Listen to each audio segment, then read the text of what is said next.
All right, I want to begin here by thanking our fans for their support of DJ in his pursuit of mental health, overall health. The wide, vast majority of our fans, I know, are so unbelievably supportive of him in that, and I want to just thank our fan base for that. For the rare few that tweeted at me, this is somehow a reflection on our program, reflection on me personally, guilty. Guilty. So be it. You can take your antiquated thinking somewhere else. There is nothing more important in our program than our players' physical, mental health, and overall growth. Nothing. And that will always be the case. There's not a game. There's nothing. And if it's somehow a reflection, I think we all know that's wrong. I really appreciate the overall kind of overwhelming support for a young man in his pursuit of this, and I know he does too. Our staff here, our medical staff, this university is comprehensive in its care of our players, physical and mental. Comprehensive. I've never seen anything like it. I think we're on the cutting edge in a lot of ways in terms of our staffing, our willingness to deal with our players' issues. And it's a day and age where we see this more and more, particularly in this age group and particularly with student athletes. As far as the game today, got great respect for the team we played, how hard they play, how well they're coached. And it was a great win for our guys. Players win games. I thought we had great leadership, in particular between Caleb and C.J. Walker on both ends. Great win for our group. Questions? Well, what did it take for your team to mentally handle what it goes through when DJ leaves on Thursday and you got to play a game here on Saturday? What did it take for your team to mentally handle those challenges in the last 48 hours and find a way to win? You know, I think, Adam, if it was more sudden in the sense of it was sudden, but I think if players are, it's a pretty intimate, team's a pretty intimate setting, right? So in most cases what guys are going through. And DJ's been very vulnerable with his teammates and sharing his concerns for a while now, or sharing the things he's working through for a while now. So I don't know, while his departure was sudden, I don't know that it came as a great surprise. He shared with the team on Thursday, thought he was very honest with them. They embraced him both literally and figuratively, and we did as a group, and we moved on to practice on Thursday. I know this is obviously an indefinite situation. What are your plans as far as communication and I guess going forward? How do you approach this with him and make sure that he's getting what he needs and that you guys have a line of communication? It's uncharted territory, so I'll keep some of those. I'll be led and guided by our medical staff on that and by Gene Smith. Fortunately, I've got an AD that he was my first call, and he's as understanding, and I know DJ and his family appreciate that too. He is so willing. How can we help this young man? That was Gene Smith's first response. How can we help this young man? And that's been his case all year. Kind of to shift things to today's game, you guys played a pretty quality game offensively. Only 10 turnovers. I think the first time you guys played them, I think you guys had 16 turnovers. What did you see just on first look from your team today? Yeah, a little better paint decisions overall.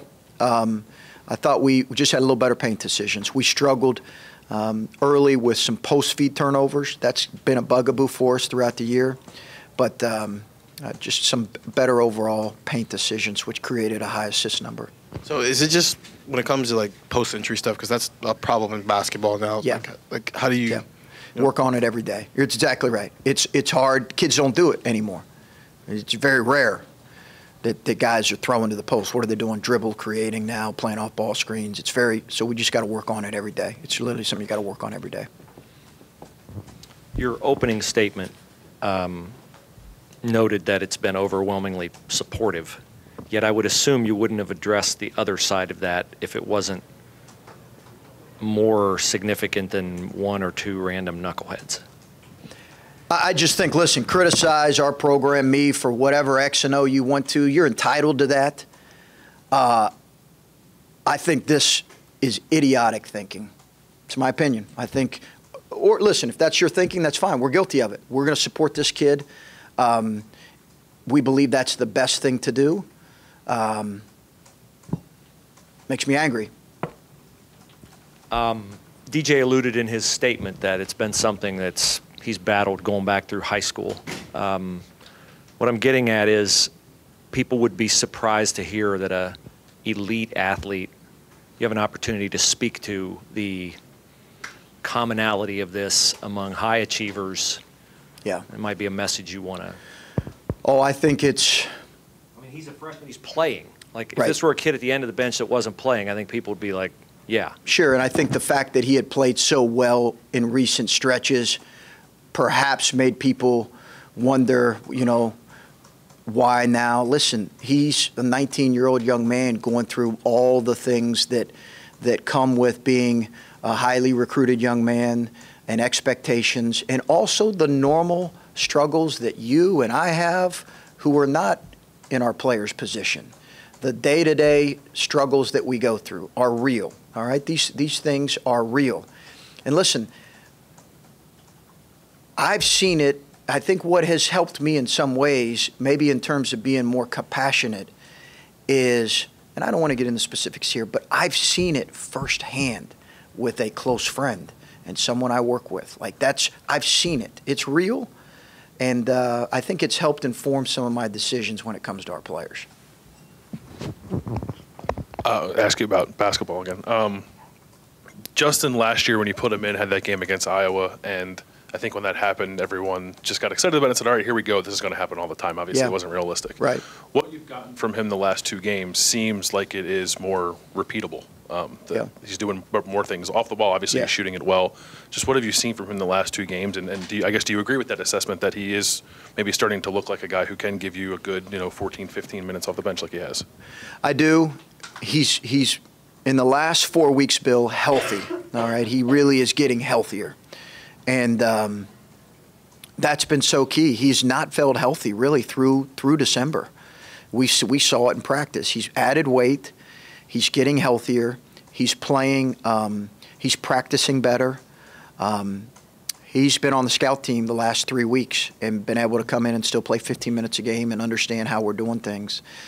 I do think that there can be the biggest thing for him is, I've said this, is attention to detail defensively, which he struggled with as a freshman. He's not going to go out there and be a better athlete than most of the people he plays against position-wise. So he's going to have great attention to detail.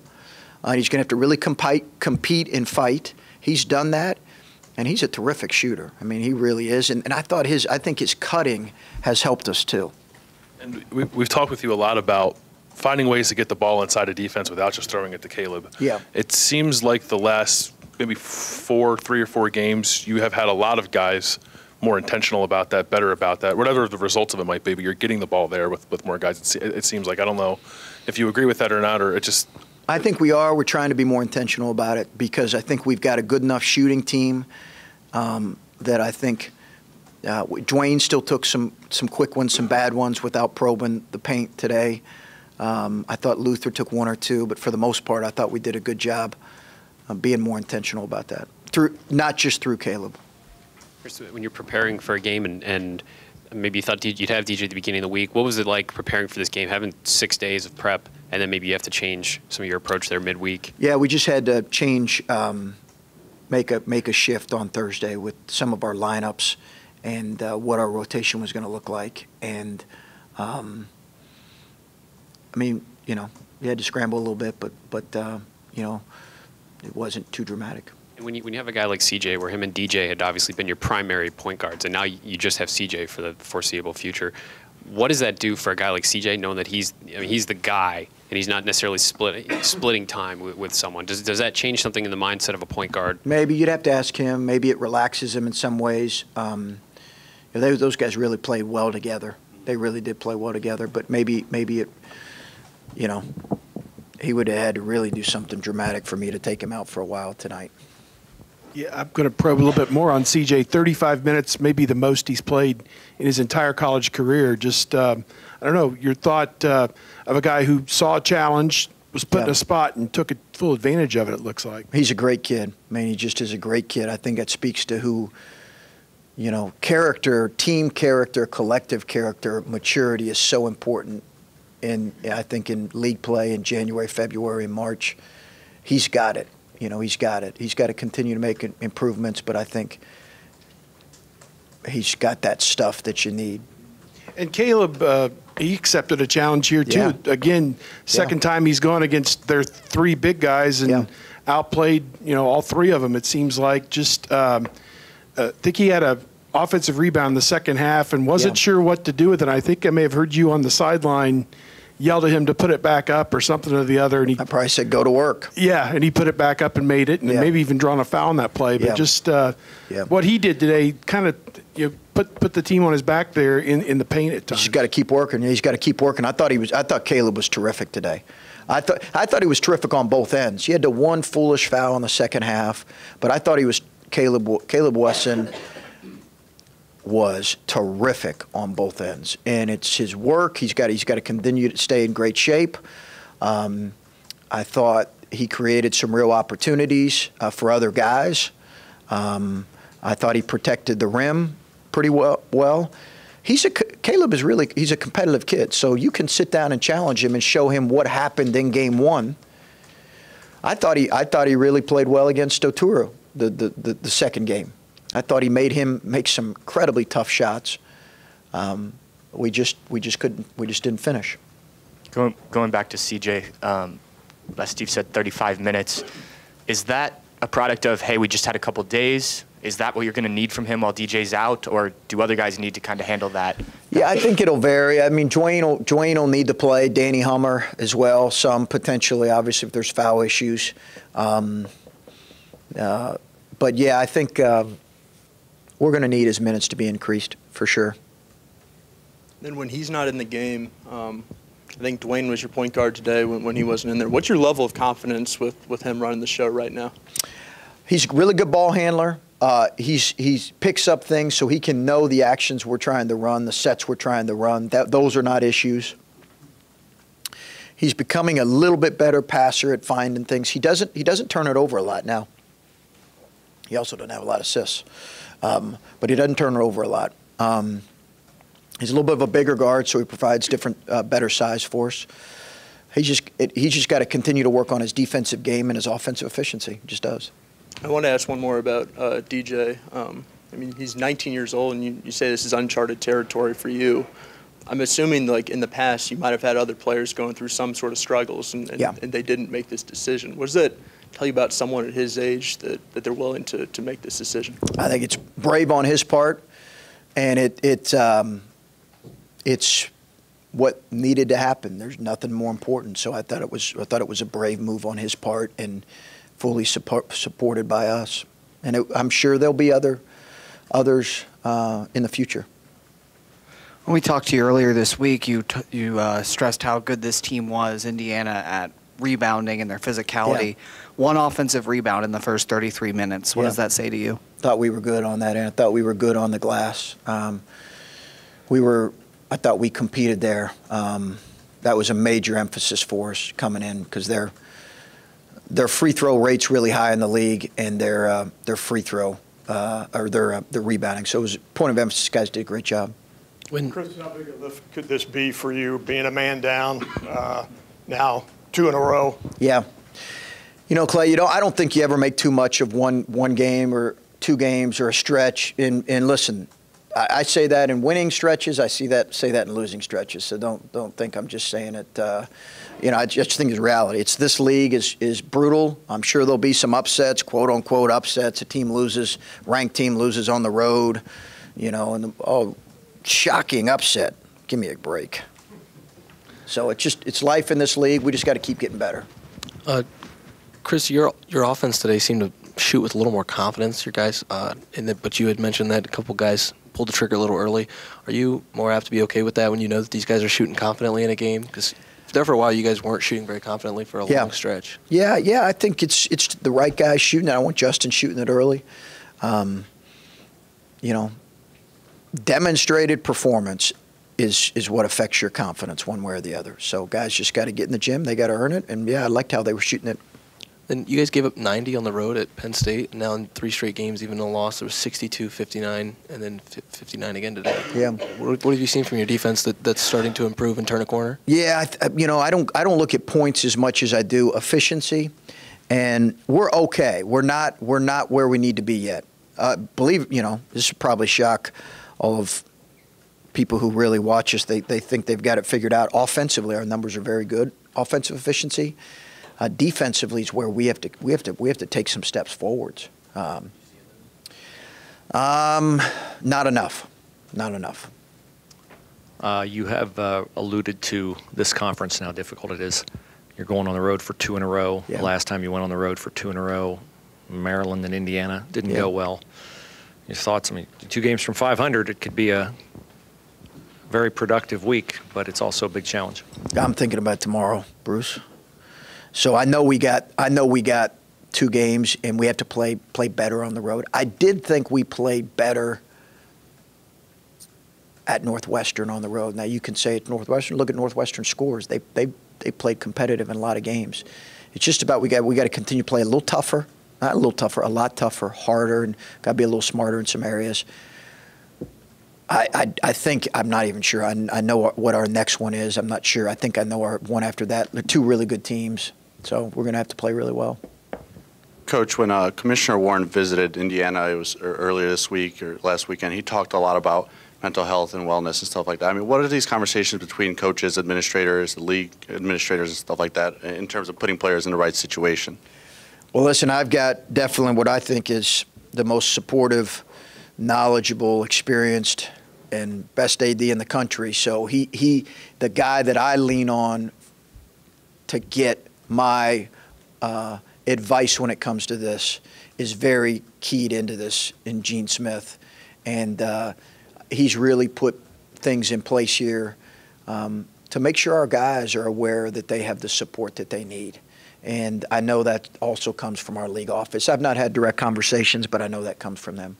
And just in terms of what you've seen maybe in past years as opposed to a few years ago, 5-10 years ago, I mean, in terms of trying to eliminate that stigma around athletes, especially high-profile athletes, what are the conversations you have with your team and making sure that they're comfortable stepping up when they need the help? We talk about it. I mean, I see a therapist. We talk about it. Like, part of the reason I see a therapist is because some of you in this room, but I see a therapist. We talk about it. It's real life stuff. It's real life stuff, and I think that's the only way to eliminate any type of stigma. That's it. That's it. It's real life stuff, and we're about the real life stuff with our players. You had 19 assists on 26 baskets today.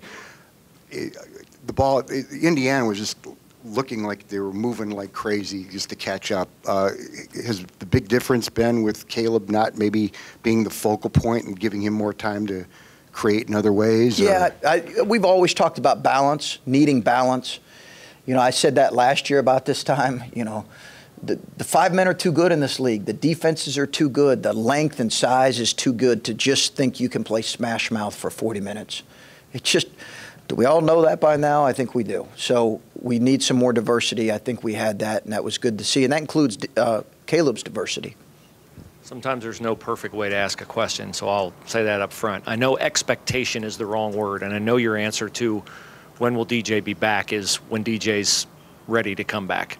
But is there anything you can say in between those two kind of concepts for people to frame a realistic? I mean, is this unlikely to see him again this year? Is there anything you can say to a time frame?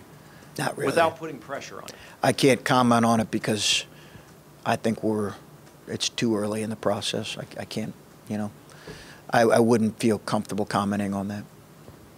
Okay. Yeah, here's one more.